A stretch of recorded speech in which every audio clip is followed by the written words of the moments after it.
Okay, सभी को जय हिंद, गुड इवनिंग आप लोग को भी, और जो बाद में रिकॉर्डिंग देखेंगे अभी तो कोई नहीं है, और आप सभी को भी गुड इवनिंग, जय हिंद।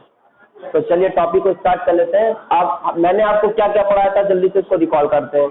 मैंने आपको रेजिस्टेंस के बारे में बताया था, याद आ रहा है? Resistance R is equal to V upon I formula पढ़ा था, R is equal to rho L upon A पढ़ा था। दो फॉर्मूले बताए थे मैंने, सेक्टर इफेक्टिंग और उसके बाद जनरल फॉर्मूला। और हम लोगों ने क्या पढ़ा था, फिर मैंने आपको पढ़ाया था रजिस्टिविटी। रजिस्टिविटी के बारे में कौन है, ये जो आपके सामने रो लिखा गया है यही आपका रजिस्टिविटी है। क्लियरिटी है इतनी? उसके बाद कुछ और छोटे छोटे टर्म्स यूज किए गए थे। कंडक्टेंस यूज किया गया था। Conductance it is a reciprocal of the resistance, ये मैंने आपको बताया था। और क्या बताया था मैंने, कंडक्टिविटी का डिस्कशन किया था। Conductivity is denoted by sigma and the conductivity is the reciprocal of the resistivity. इतनी बातें मैंने आपसे फ्राइडे में की हुई थी। यहाँ तक सबको समझ में आ गया था?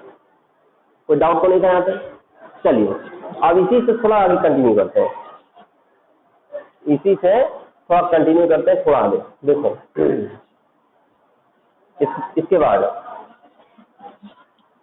Next topic is current density. It is denoted by J।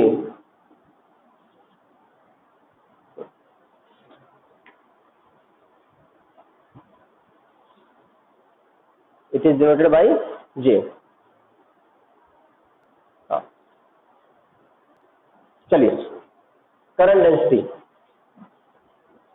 अब करंट डेंसिटी को थोड़ा जान लेते हैं। भाई करंट डेंसिटी बेसिकली है क्या? अगर मैं इसकी डेफिनेशन बात करूं तो करंट डेंसिटी तो लिखा है, जैसे आपने कभी चार्ज डेंसिटी पढ़ा है, मास डेंसिटी पढ़ा है, mass per unit volume is called mass density, charge per unit area surface charge density, charge per unit volume charge density, ऐसी चीजें पढ़ी कि नहीं पढ़ी? तो उसी तरह से यहाँ पे भी करंट डेंसिटी के बारे में बात आती है। तो अगर मैं करंट डेंसिटी की डेफिनेशन लिखूंगा तो मैं लिखूंगा it is defined as the flow of current per unit area of cross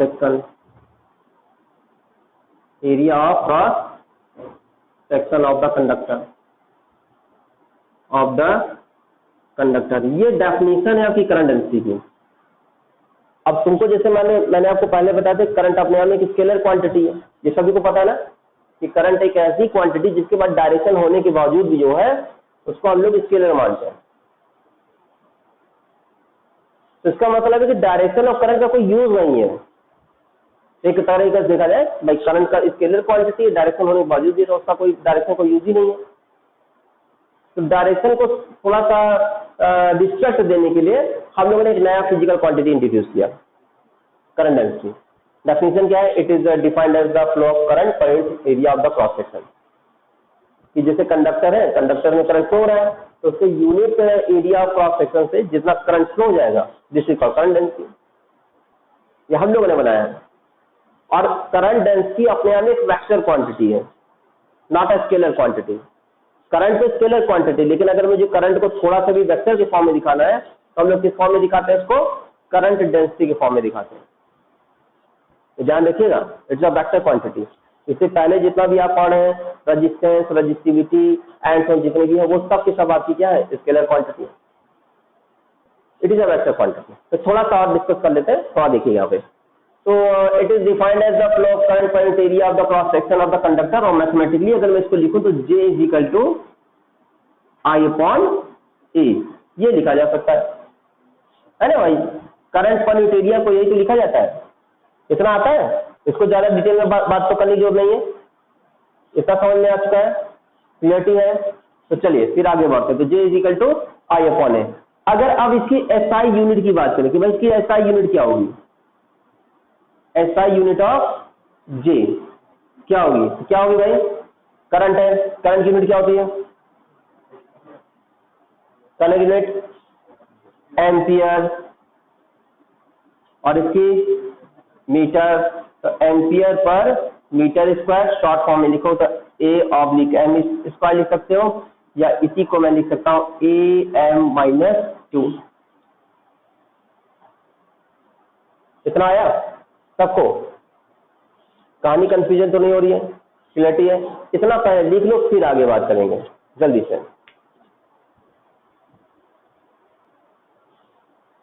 तो ऐसा unit of J current density ampere per metre square, इतना समझ में आ गया सबको?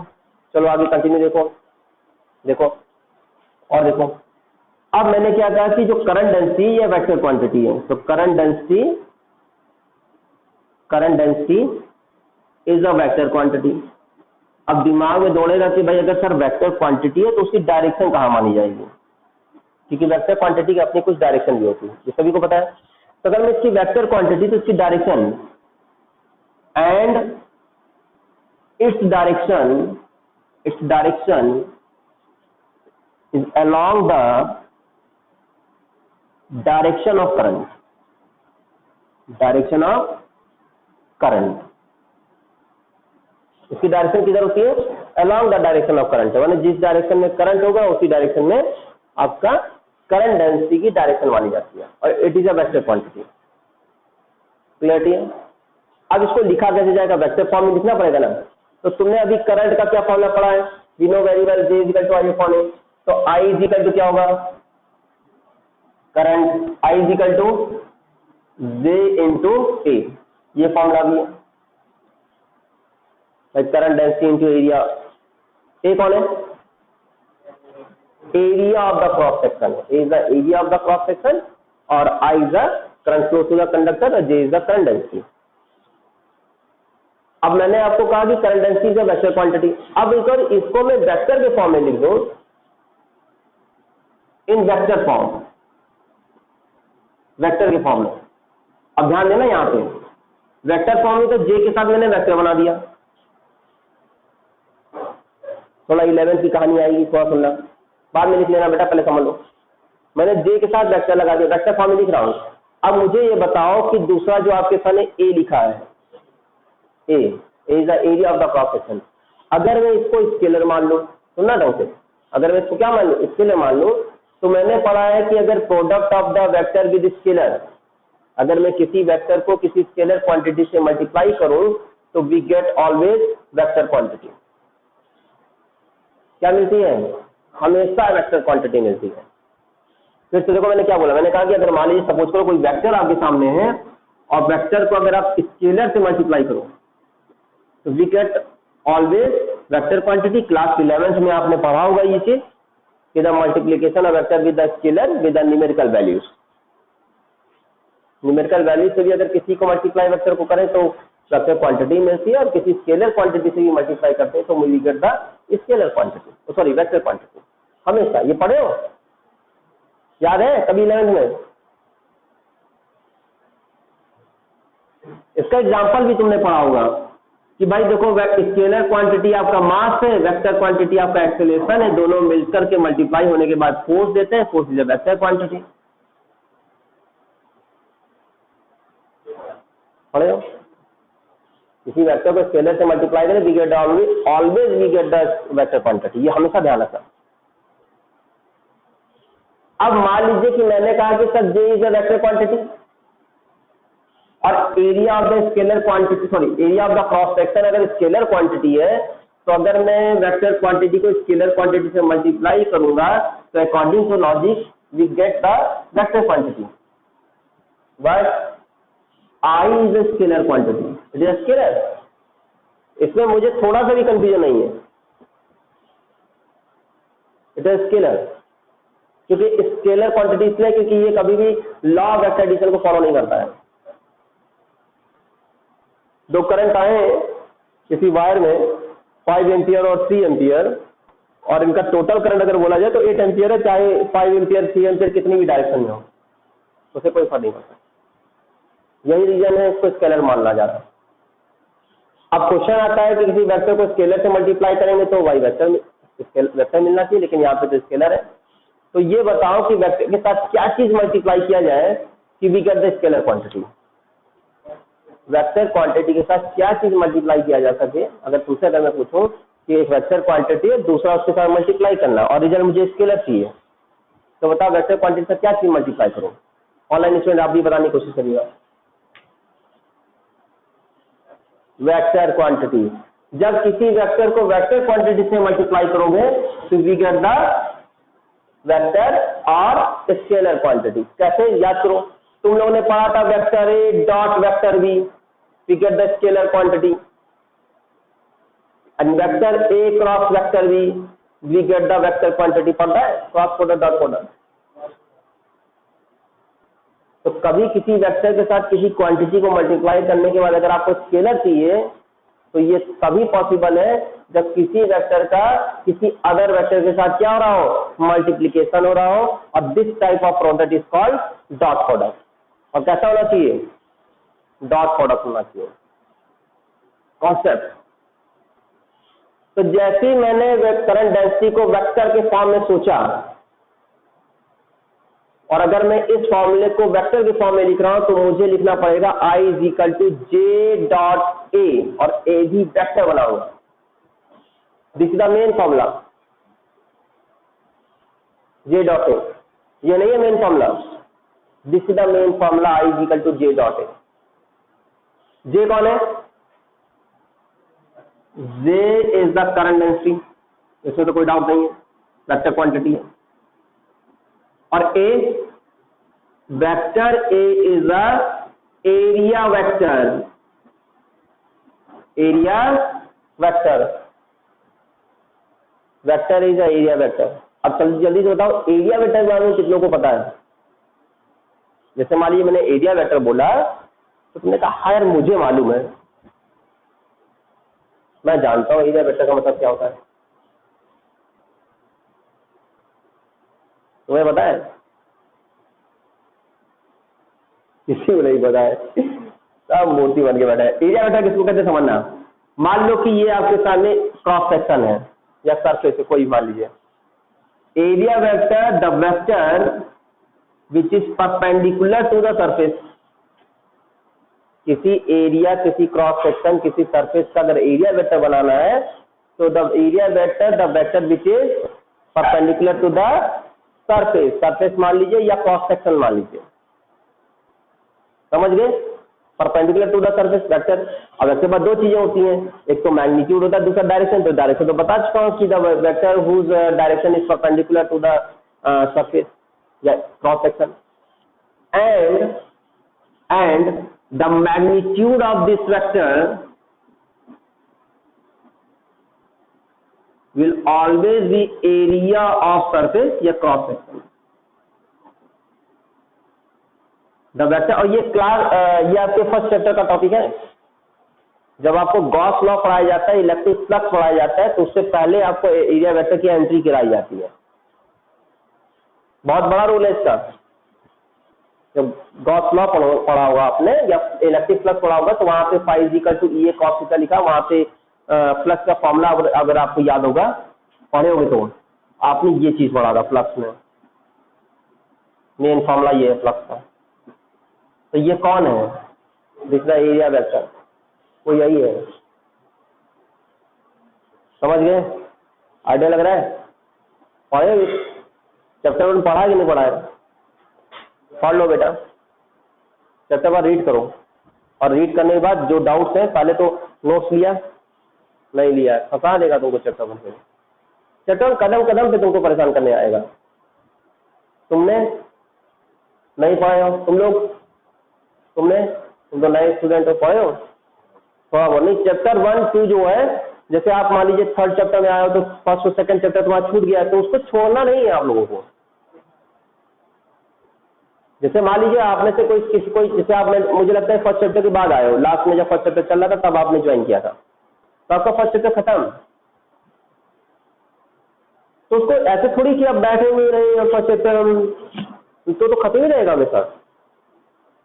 लास्ट में पढ़ लेंगे, लास्ट में इस छुट्टी में नहीं पढ़ पाओगे तो लास्ट में कहाँ पढ़ पाओगे? लास्ट में बहुत खतरनाक प्रेशर बन जाएगा बेटा, नहीं हो पाता है। सिलेबस कंप्लीट, इतना बड़ा सिलेबस, तुम कहोगे यार इसको संभालने से एकदम नया पढ़े, नया नहीं पढ़ पाओगे। Go to the first chapter. पढ़ो से। अब पढ़ने का क्या है, मैंने कहा था आप लोगों से कि अपने फ्रेंड से किसी से भी, अब इतने जो है आपके इनमें से किसी से भी, जैसे मान लीजिए आपके साथ कनक बैठती है तो उससे कह दो कि यार तुम जरा मुझे फोटो कॉपी भेज दो, फोटो खींच के भेज दो, उसका प्रिंट आउट निकाल लीजिए या जो भी कर लीजिए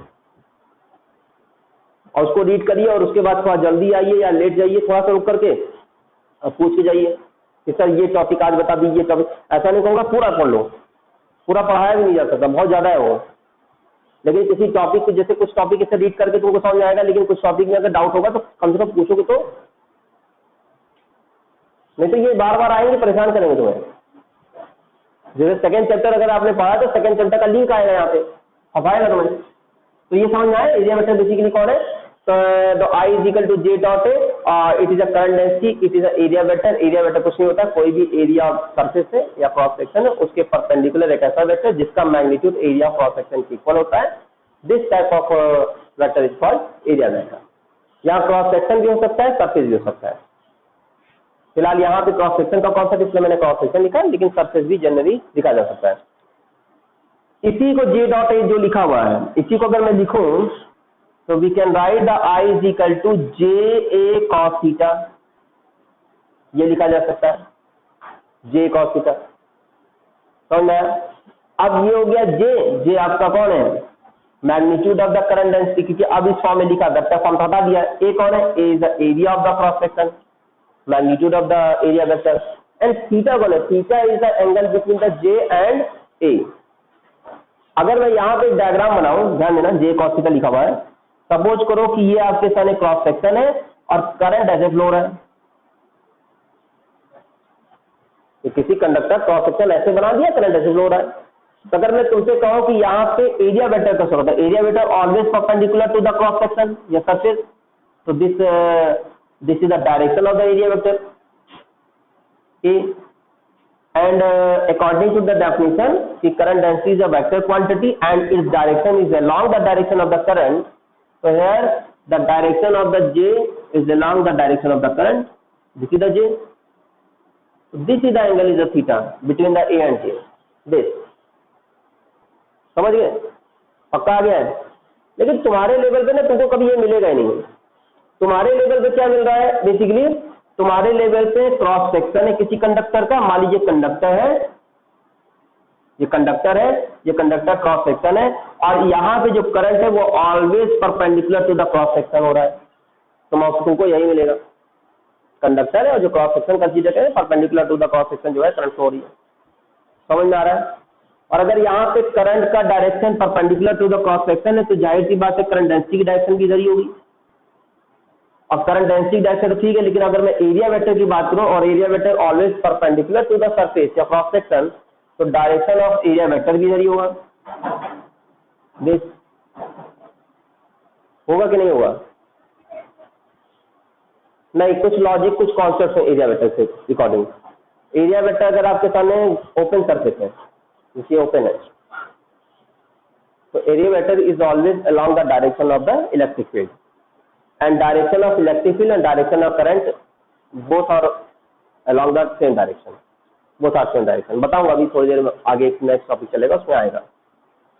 दिस इज द रीजन। तो हम लोग इसको इधर ही मानते हैं।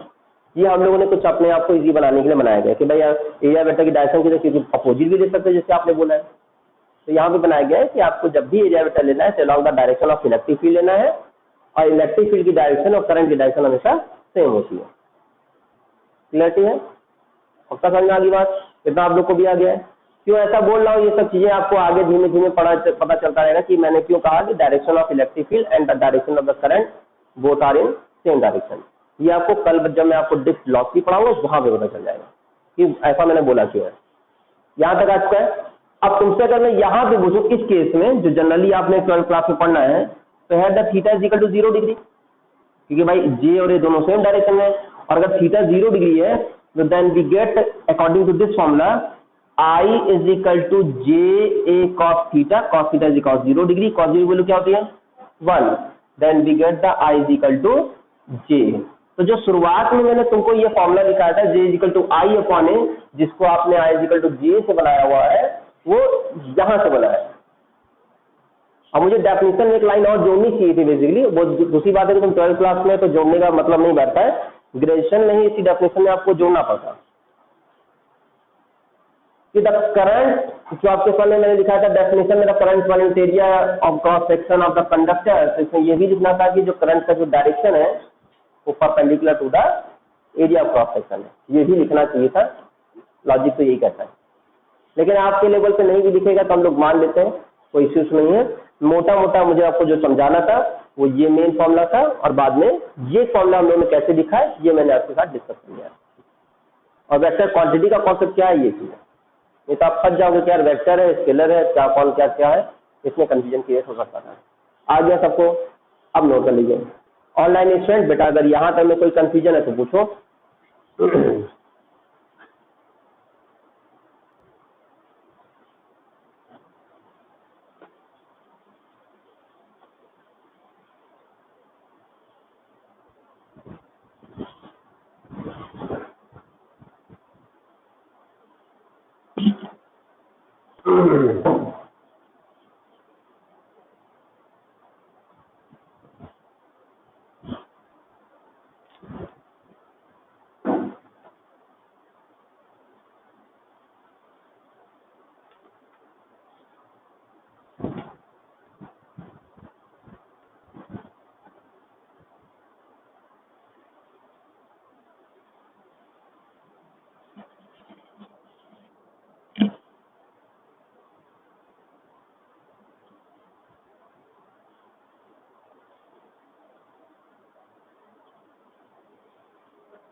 अगर इसे नोट कर लें तो एक हेडिंग डाल लीजिएगा,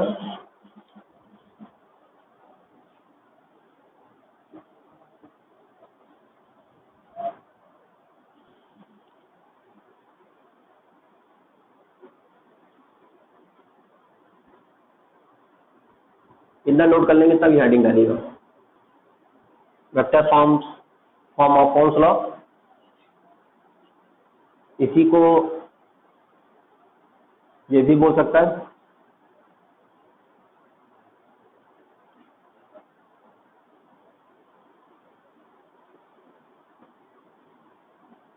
और इसी को कुछ ऐसे भी पूछ सकता है।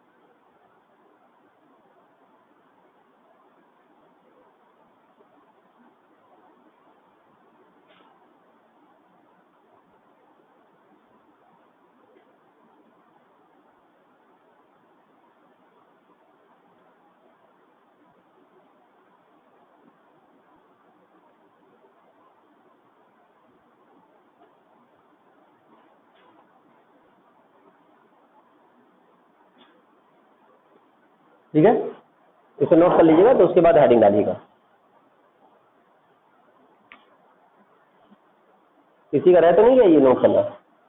कर क्या आप लोग सब कर लिया बेटा? चलिए इस हेडिंग को डाल लीजिएगा। ये एग्जाम में तीनों तरीके से पूछे जा सकता है। Vector form of Ohm's law बोलेगा तब भी यही करना है। अगर आपसे कहता है कि microscopic form of Ohm's law क्या है, तब भी यही करना है। और अगर आपसे कहता है कि find the relation between the current density and electric field, तब भी आपको यही करना है।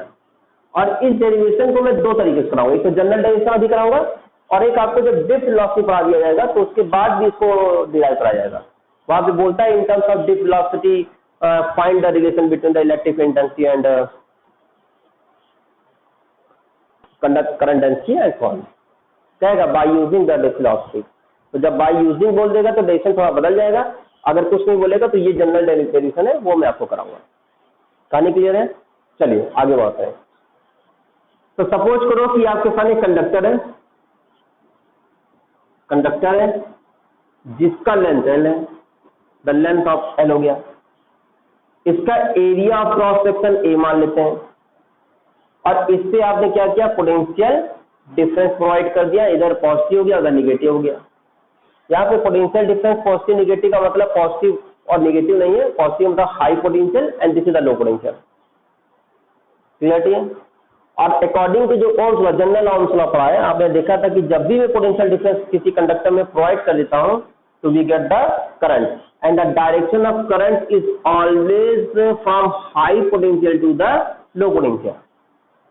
और ये ऑब्जर्वेशन में देखा भी आप लोगों ने, इसको तो मैं बताऊंगा अभी जब डिवेलॉसिटी पढ़ाऊंगा तो डायरेक्शन करंट ऐसा क्यों बताएगा ये बताऊंगा, लेकिन ऑब्जर्वेशन में अगर मैं तुमसे कहूं कि अगर मान लीजिए बैटरी को आप देख लीजिए और बैटरी के पास दो टर्मिनल होते हैं, एक पॉजिटिव टर्मिनल होता है, निगेटिव टर्मिनल होता है, तो डायरेक्शन ऑफ करंट कहां से कहां फ्लो होती है? पॉजिटिव टू निगेटिव फ्लो होती है कि निगेटिव टू पॉजिटिव होती है? पॉजिटिव टू निगेटिव होती है, इतना तो पता है। कैसे फ्लो होती है? Positive to negative. और बैटरी के टर्मिनल जो पॉजिटिव निगेटिव टर्मिनल लिखा जाता है वो पॉजिटिव वोल्टेज या निगेटिव वोल्टेज को नहीं डिटरमाइन करते हैं।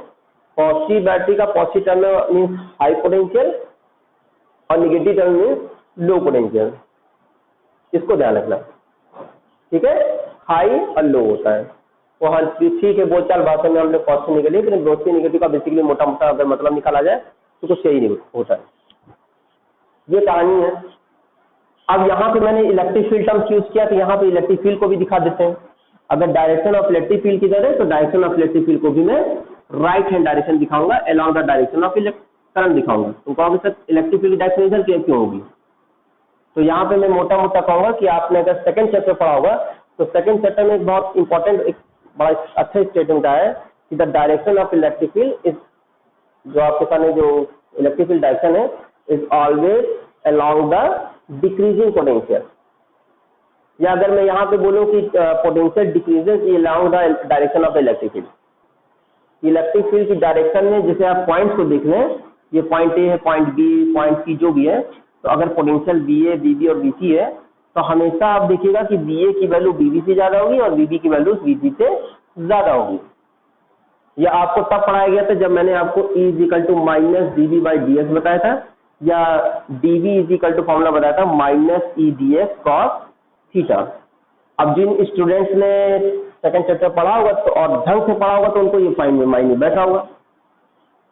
अब तुमको पता है कि ये हाई पोटेंशियल, तो यहाँ पे पोटेंशियल ज्यादा ही होगा, यहाँ पे पोटेंशियल कम होगा, तो हमेशा डायरेक्शन ऑफ इलेक्ट्रिक हमेशा हाई टू लो ही पोटेंशियल होना है। क्योंकि मुझे पता है कि भाई की इलेक्ट्रिक फील्ड की डायरेक्शन जो है हाई पोटेंशियल से लो पोटेंशियल की तरफ होता है, क्योंकि पोटेंशियल डिक्रीज होती है जहां जहां उधर तरफ डायरेक्शन ऑफ इलेक्ट्रिक फील्ड बनती रहती है। कहानी क्लियरिटी हो रही है? कैसे मैंने डायरेक्शन इलेक्ट्रिक फील्ड कैसे बना लिया, करंट की डायरेक्शन कैसे बनाए, बाकी सब डिस्कस आगे भी किया जाएगा, लेकिन एक मोटा मोटा आपको दिया हुआ है। हाँ, करंट डायरेक्शन उधर ही क्यों है इसका जानकारी आपको डिव ब्लॉक की पढ़ाया जाएगा, कल सब बता दूंगा। चलिए भाई आगे वहां पे थोड़ा डेरिवेशन पे फोकस करते हैं। अब कहानी आती है पोटेंशियल डिफरेंस। पोटेंशियल डिफरेंस के मैं दो फॉर्मूले बनाऊंगा। Potential difference across the conductor, तो क्या लिखा जाए भाई? V is equal to E upon L. ये फॉर्मूला किससे बना है? आपको पता है कि भाई जो पोटेंशियल डिफरेंस होता है वो आपका हो जाता है, गलत दिख रहा हूं क्या? E into L. Potential difference आपका होता है E इंटू डी एक्स, और उसी से डी एक्स आपका एल बन गया, और E आपका इलेक्ट्रिक फील्ड है, डीवी की जगह पोटेंशियल डिफरेंस लिख दिया है। पता है चल पढ़े हो कि नहीं पढ़े? ऐसा कुछ तुमने पढ़ा है ऐसा फॉर्मूला? नहीं पढ़ा तुमने भी नहीं पढ़ा होगा। तुमने पढ़ा है उसको? अगर मैंने ऐसे लिख दिया गलत तो नहीं जाएगा? तुम लोगों ने नहीं पढ़ा, तुमको माइंड में रखना पड़ेगा। तो ज्यादा मैं उसको डिटेल में बात नहीं करूंगा, नहीं तो तुम बाउंस हो जाएगा, क्योंकि तुमको पता ही नहीं है फॉर्मूला कहाँ से है। बस ये ध्यान है कि जैसे अभी मैंने अभी थोड़ी देर पहले लिखा कि electric field potential difference upon distance होता है, तो उसी को उठा के इधर ले जाओगे तो DV is equal to E into D X हो जाएगा। मेनली अगर मैं फॉर्मूले की बात करूं, कभी आप पढ़ोगे तो basically potential difference equal to minus E D X cos theta, ये मेन फॉर्मूला होता है, उससे ये बना है, और फिर वही चीज मैंने लिखा है। तो D x is the distance between the two point जिनके क्रॉस आपको पोटेंशियल डिफरेंस निकालना है। तो यहाँ पे ये पॉइंट है, ये पॉइंट है, इसके क्रॉस पोटेंशियल डिफरेंस को मैंने बी माना हुआ है। जहां डीवी लिखा वहां पे बी आ गया, जहां पे ई है वहां पे ई ही रहेगा, और जहां पे डीएक्स है वहां पे कौन आ गया? एल आ गया। बाकी तो मैं इससे ज़्यादा डिटेल में नहीं जा रहा हूँ, क्योंकि आप में से कुछ लोग को पता भी नहीं फॉर्मूला आया कहाँ से। पर ध्यान रखना कि potential difference equal to E into L लिखा जा सकता है। इलेक्ट्रिक फील्ड का रिलेशन अगर देखा जाए तो एक अच्छा सा रिलेशन ये मिलता है। ऑनलाइन स्टूडेंट आपको कंफ्यूजन है तो बेटा आप पूछ सकते हो। चलिए फिर आगे बढ़ते हैं। तो एक फॉर्मूला तो मुझे पता है कि V is equal to E into L होता है, ठीक है, दिस इज इक्वेशन 1। एक और फॉर्मूला पता है, according to Ohm's law, according to Ohm's law, according to Ohm's law क्या है, बड़ा पॉपुलर फॉर्मूला है, V is equal to I into R, ये भी तो है। अब R की अगर मैं वैल्यू पुट करूं, क्योंकि मेरे पास लेंथ है दिख रहा है यहाँ पे, है ना, लेंथ में दिख रहा है, तो अगर मैं यहाँ पे वैल्यू पुट करूं तो V is equal to I और R is equal to rho L upon T. Rho is a resistivity, L is the length of the conductor, A is the area of cross section. मैंने जहां पे R लिखा था वहां पे ये value रख दी, दिस इक्वेशन 2। अब इक्वेशन 1 और इक्वेशन 2 को कंपेयर करें, फ्रॉम इक्वेशन 1 एंड 2, तो क्या मिलेगा भाई, देखो ध्यान हो, इक्वेशन 1 में आपके सामने और इक्वेशन 2 में लेफ्ट हैंड साइड तो दोनों सेम है, पोटेंशियल डिफरेंस ही है, बस तरीका बदला है, एक में इलेक्ट्रिक फील्ड के टर्म्स में निकाला है, दूसरा आपने करंट के टर्म्स में निकाला है। तो दोनों को अगर मैं कंपेयर करूं, और कंपेयर करने के बाद देखो तो लेफ्ट हैंड साइड सेम है तो राइट हैंड साइड भी सेम होगा, तो मैं we can write E L is equal to I rho L upon A. और यहां से देखा जाए तो एल से एल कैंसिल आउट हो जाएगा, एल से एल कैंसिल आउट जाएगा, तो we get the I rho upon A. और आई अपॉन ए अभी थोड़ी देर पहले बताया, this is called current density. तो put the value of I upon A equal to J, it is a current density, then we get E is equal to J into rho. तो current density का resistivity के साथ electric field के साथ कुछ एक relation आ गया, लेकिन साथ में तुम्हारे सामने टर्म यूज किया गया कंडक्टिविटी। रो कौन है यहाँ पे, रो इज अ रेजिस्टिविटी। तो बताओ रेजिस्टिविटी का कंडक्टिविटी का रिलेशन है कि नहीं है? रो कौन है यहाँ पे, रेजिस्टिविटी, ध्यान दीजिएगा, रेजिस्टिविटी क्या रिलेशन है भाई, रो इज इक्वल टू, अगर मैं वैल्यू रो की रखूं तो rho is equal to 1 upon sigma, मुझे कंडक्टिविटी लिखना ना, और conductivity is reciprocal of the resistivity, तो सिग्मा इज इक्वल टू अगर 1 अपॉन रो लिख रहा हूं तो rho is equal to 1 upon sigma लिख सकता हूं, नहीं लिख सकता हूं। इस वैल्यू को यहाँ पुट कर दीजिए, इस वैल्यू को जैसे ही आप पुट करोगे then we get E is equal to, J तो रहेगा ही, नीचे आपको क्या मिल जाएगा, सिग्मा, सिग्मा को उठा के इधर ले आओ, तो then we get J is equal to sigma E। ऐसे लिखा, मैथमेटिकल समझ में आ गया, पता चल गया, ये मेन फॉर्मूला है, J is equal to sigma E। अगर तुमसे कंडक्टिविटी का और J का रिलेशन पूछता है, या तुमसे इलेक्ट्रिक फील्ड और J का भी रिलेशन पूछता है, तो तुमको यहां तक अपने आप को पहुंचाना पड़ेगा। अगर अब इसको मैं वेक्टर के फॉर्म में लिखूं, इन वेक्टर फॉर्म, अगर मैं कहूं इसको वेक्टर के फॉर्म में लिखूं तो कैसे लिखा जाएगा भाई, जे इज अ वेक्टर क्वांटिटी।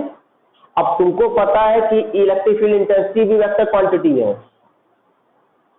और सिग्मा कौन है, एक स्केलर क्वांटिटी है। तो देखो तुमको लॉजिकली कॉन्सेप्चुअली एकदम सही हो रहा है, क्योंकि वेक्टर क्वांटिटी को किसी भी स्केलर क्वांटिटी से मल्टीप्लाई करूंगा तो we get always vector quantity. I is equal to J into A नहीं लिख सकता था, क्यों नहीं लिख सकता था, क्योंकि स्केलर क्वांटिटी है, लेकिन I A J is equal to sigma into लिख सकता हूं, बड़े ये स्केलर क्वांटिटी को वेक्टर क्वांटिटी से मल्टीप्लाई करूंगा, we get the vector quantity. This is the vector form of Ohm's law. अगर मुझे कहा जाए कि ओम्स लॉ का वेक्टर फॉर्म लिखो तो मैं ये लिखूंगा,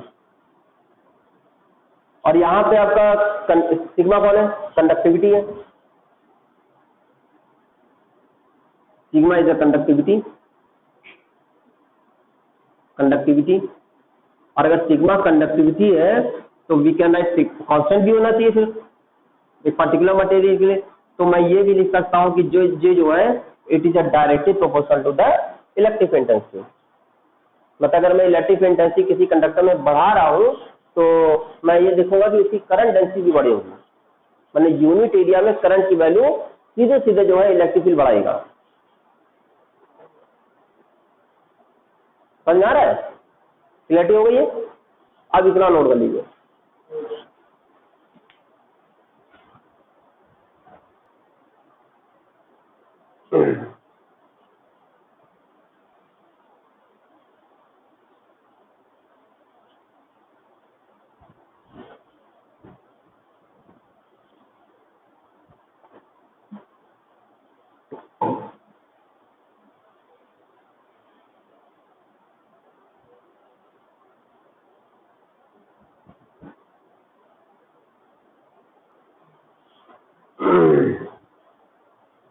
इतना नोट हो जाएगा तो फिर आज हम लोग कुछ क्वेश्चनों पे बात करेंगे।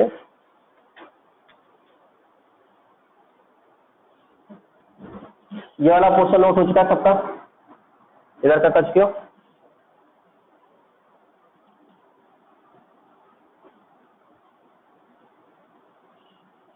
अगर नोट हो गया है तो क्वेश्चन लिखिएगा, मैं यहाँ पे लिख देता हूँ।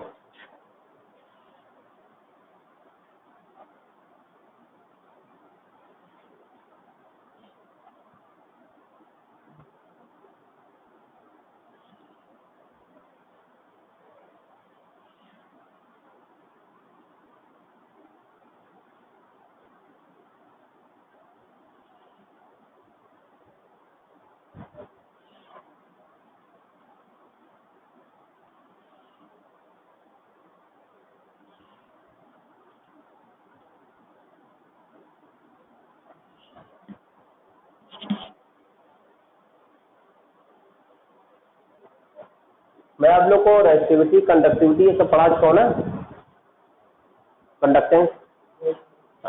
ठीक,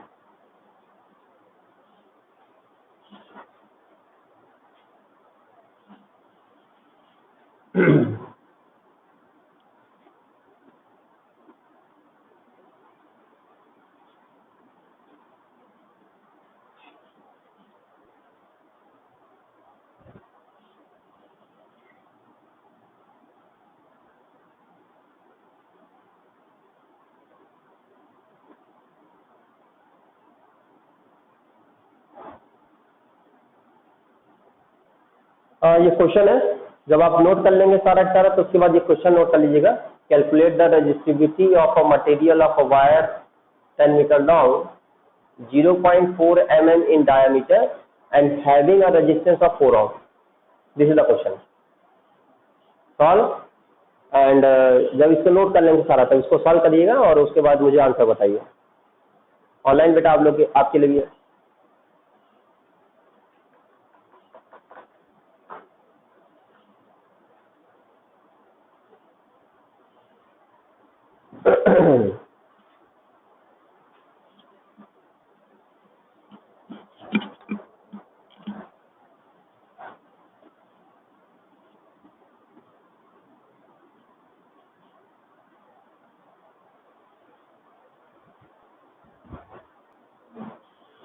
हुआ? क्वेश्चन आ रहा है कि नहीं आ रहा लोगों को? इतना इजी क्वेश्चन है, बहुत क्वेश्चन है ये, इतना आसान क्वेश्चन एग्जाम में आया हुआ है। Calculate the resistivity of the material, तुमको ये तो कंफर्म समझ में आ गया, रेजिस्टिविटी पूछ रहा है, इतना सोच लिया। उसके बाद कह रहा है of material of a wire 10 metre long, तो means N is equal to 10 metre तुमको गिवन है। फिर कह रहा है 0.4 मीटर इन डायमीटर। अब तुमको डायमीटर बोला तो उससे रेडियस निकालिए कि डायमीटर कोई रोल नहीं होता है, तो भाई 0.04 में से 2 को डिवाइड कर दी 0.2 मिलीमीटर, और इसको आपको किस में कन्वर्ट करना पड़ेगा? मीटर में कन्वर्ट करना पड़ेगा, 10⁻³ से मल्टीप्लाई करके। ये तुमको आना चाहिए। उसके बाद क्या लिखा है? And having the resistance of 4 ohm and the capital R is equal to 4 ohm. अब तुमको एल पता है, आर पता है, स्मॉल आर, और कैपिटल आर पता है, और रो निकालना है। तो तुमने पढ़ा है formula rho is equal to R A upon L. पढ़ेगे नहीं पढ़ेगे? R is equal to rho L upon A, उसी से बनाया गया फॉर्मूला है। और अगर ये तुमने फॉर्मूला पढ़ा हुआ है तो जहां ए लिखा है, A is the area of the cross section, और तुमको अगर रेडियस दिया है तो तुमको सीधे दिमाग लगाना है, यहाँ पे पाई आर स्क्वायर होना चाहिए अपॉन एल। सोचा इतना सोच लिया? तुमने भी सोच लिया था? तुम लोगों ने सोचा? नहीं सोचोगे, यही सोचना है। बढ़िया। और जब ये कर लिया है तो rho is equal to R, capital R कौन है, कैपिटल आर की वैल्यू 4 ओम है, पाई क्या है 3.14 है, आर स्क्वायर लिखा है स्मॉल आर क्या है 0.2 इंटू 10⁻³ तो यहाँ पे लिख दो 0.2 इंटू 10⁻³ इसका स्क्वायर, और नीचे आपके सामने एल है, एल इज 10। अब तो सॉल्व कर सकते हो, थोड़ा है 4.2 4.10 आ रहा है 9, और आगे गलत है, गलत, रॉन्ग आ रहा तुम लोग का answer. Rho is equal to 4 into 3.14 into 0.2 का स्क्वायर करोगे 0.04 आ जाएगा, इंटू 10⁻³ करोगे तो -6 हो जाएगा। इतना आया, पाई को यूज किया है ना, नहीं तो पाई की वैल्यू रखो, हाँ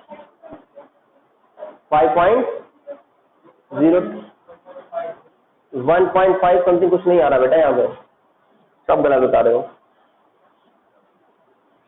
चलो देखते हैं, इसको सॉल्व करते हैं।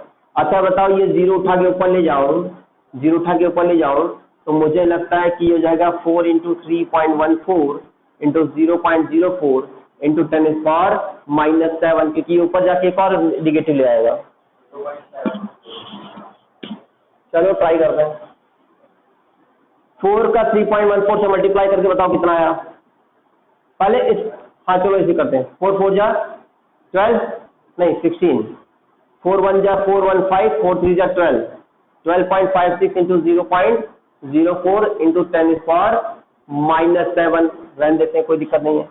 अब देखो और आगे करो, 4 का टेबल से पढ़ो, 4 6 जा कितना होता है 24, 4 आ गया, और बड़ा आगे लिखता हूँ, 4 आ गया, 4 5 जा 20 और 2 22, 2 अभी भी कैरी करना है, 4 2 जा 8 और 8 2 10 और 4 1 जा 4 और 1 5। अरे यार है क्या 5 पॉइंट, यही आ रहा है तुम्हारा भी, ऐसे ही बता रहे हो, इंटू 10⁻⁻⁷ यही आएगा श्योर।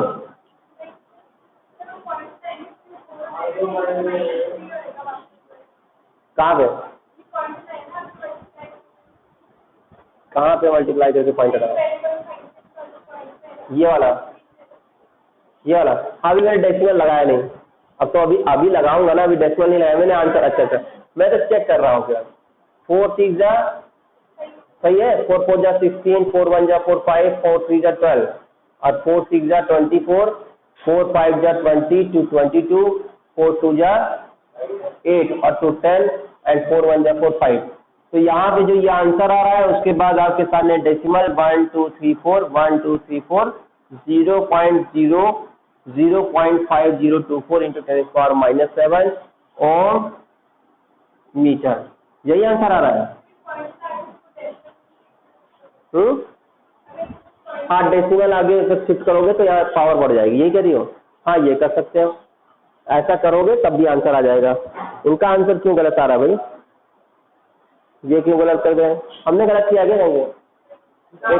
अच्छा हम लोगों ने रेजिस्टेंस को मैंने 4 ओम लिया हुआ है, तभी मैं कहूँ आंसर क्यों लगा रहा है। उसमें क्वेश्चन में रेजिस्टेंस 2 ओम था, यहाँ 4 ओम है। ठीक है आ गया सबको पक्का। अगला क्वेश्चन लिखो, ऑनलाइन स्टूडेंट बेटा आ गया तो जल्दी से नोट करिए, कोई डाउट कंफ्यूजन है तो पूछ सकते हो बेटा, अदरवाइज आगे वाले क्वेश्चन को करते हैं। अगला क्वेश्चन, नेक्स्ट क्वेश्चन लिख रहा हूँ। आप लोगों ने जिन्होंने नोट नहीं किया पहले इसको नोट कर लेंगे, फिर इस क्वेश्चन को नोट करिएगा, ठीक है, फिर इस क्वेश्चन को नोट करिएगा। Find the resistivity of a conductor, question है find the resistivity of a conductor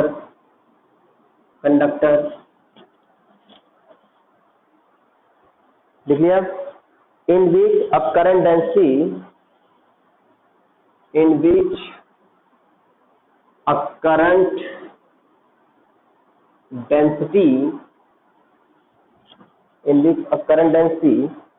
of 2.5 ampere per metre square, of 2.5 ampere per metre square means ampere metre minus 2 वही बात है,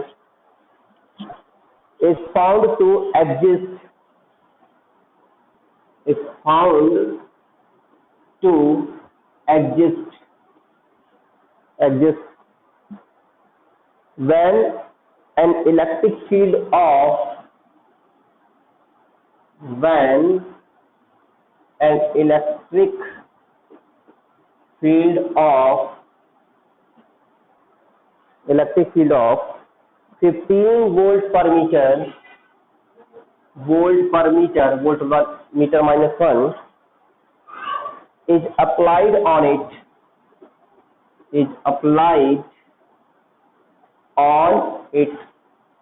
ये क्वेश्चन आपके सामने है, ठीक है।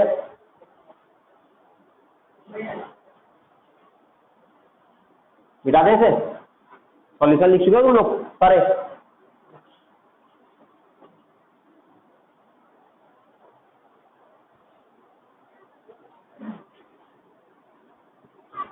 ये तो हो जाना चाहिए।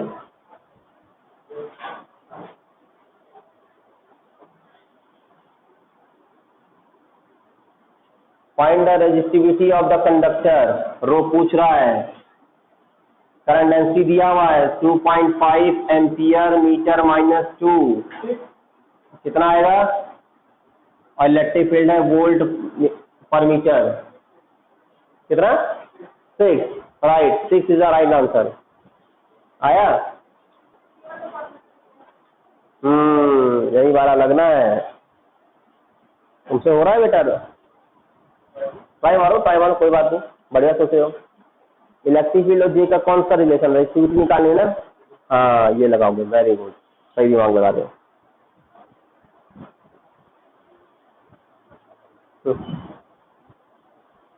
निकल गया, निकला?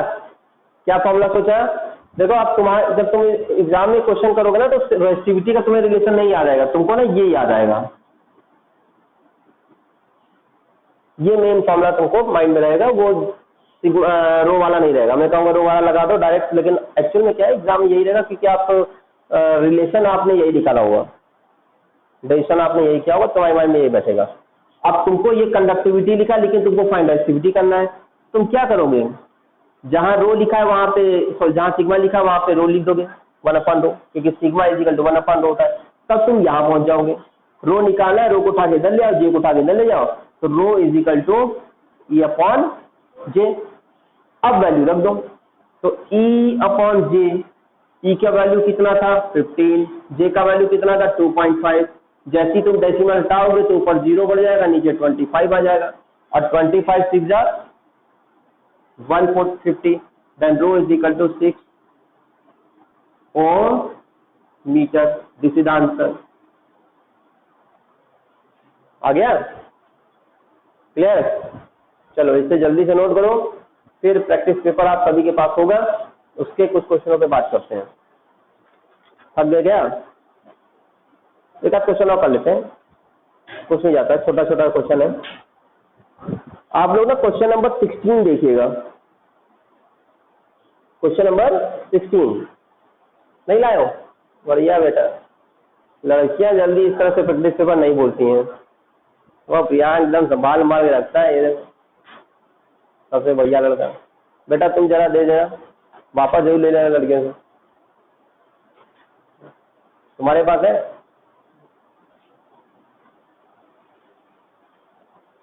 तुम्हारे पास भी नहीं है? प्रियांक बैठा दो साथ में। क्वेश्चन नंबर 16 देखना है, ऑनलाइन बेटा आप भी देख रहे हो क्वेश्चन नंबर 16?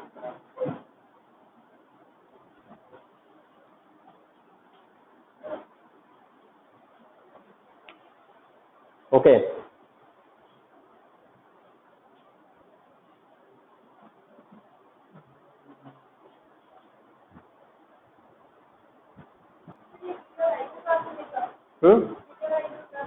वी और आई बोला है इसमें, तो रेजिस्टेंस का ग्राफ बोला तो रेजिस्टेंस का बनाना पड़ेगा, वी और आई क्यों बनाओगी, जिस स्लोप से मतलब छोड़ दो आप, स्लोप तो वी और आई के ग्राफ में रेजिस्टेंस स्लोप है, ठीक है, लेकिन यहाँ पे क्या पूछ रहा है, देखो यहाँ पे क्वेश्चन है plot a graph showing the variation of the resistance of the conducting wire as a function of its radius. सबसे पहले जान लेना कि किसका पूछा जा रहा है, तुमसे कह रहा है resistance versus small R radius हो गया, कैपिटल आर आपका रेजिस्टेंस है, इनका ग्राफ पूछ रहा है। तो जब भी किसी दो का ग्राफ पूछा जाता है तो सबसे पहले आपको उनका रिलेशन निकालना पड़ेगा, तो क्या रिलेशन है कैपिटल आर का स्मॉल आर के साथ। अब सोचो कैसे, दो फॉर्मूले हैं आर के, एक तो वी अपॉन आई है, मुझे तो नहीं लगता कि यहाँ पे वी अपॉन आई लगाना है, क्योंकि आर का आई के साथ तो ग्राफ प्लॉट करने के लिए कह ही रहा है, आर का किससे कह रहा है, स्मॉल आर के साथ। तो फिर तुम दूसरा फॉर्मूला सोचो जिसमें स्मॉल आर आ भी सकता है, रो एल अपॉन ए। अब और आगे बढ़ो, जो ए लिखा है it is the area of cross section, अभी फॉर्मूला न्यूमेरिकल दिख रहा था, तो A is the area of cross section, तो रो एल अपॉन क्या लिख सकते हो, पाई आर स्क्वायर। अब देखो रो कांस्टेंट है, एल कांस्टेंट है, पाई कांस्टेंट है, क्योंकि क्वेश्चन में बोल रहा है कि लेंथ को हमने कांस्टेंट माना है, टेम्परेचर हम लोग बढ़ा नहीं रहे, तो रेसिस्टिविटी भी नहीं चेंज होने वाली है क्योंकि मटेरियल तो वही है। तो जब ये सारे कांस्टेंट, तो आर का स्मॉल आर स्क्वायर के साथ क्या रिलेशन है, R is inversely proportional to the R square. अब जब भी तुमको दो फंक्शन के बीच में इनवर्सली मिले, चाहे पावर के साथ हो चाहे पावर के साथ ना हो, जब भी आप ग्राफ प्लॉट करोगे हमेशा आपको एक्सपोनेंशियल ग्राफ बनेगा और डाउनवर्ड गिरता हुआ ग्राफ बनेगा। समझ गए क्यों, क्योंकि ये रिलेशन है। तुमको भी आया, क्लियरिटी है। तो चलिए आज हम यहीं पे खत्म करते हैं। एक आप लोग घर में एज अ होमवर्क ले लीजिएगा, क्वेश्चन नंबर 20 को देखिएगा, प्रैक्टिस पेपर के क्वेश्चन नंबर 20 को देखिएगा, आपसे हो जाता तो ठीक है, नहीं तो मैं पहले इसी में डिस्कस करूंगा, ठीक है। Question number 20 as a homework देखिएगा, पहले मैं इसी में डिस्कस करूंगा। तो चलिए आज यहीं पे क्लास ओवर करते हैं। सभी को थैंक यू, जय Hind and see you tomorrow. कल मिलते हैं नए टॉपिक के साथ, फिलॉसफी मेनली टॉपिक चलेगा, कुछ एक आध क्वेश्चनों के बाद। ओके बाय, थैंक यू, जय हिंद।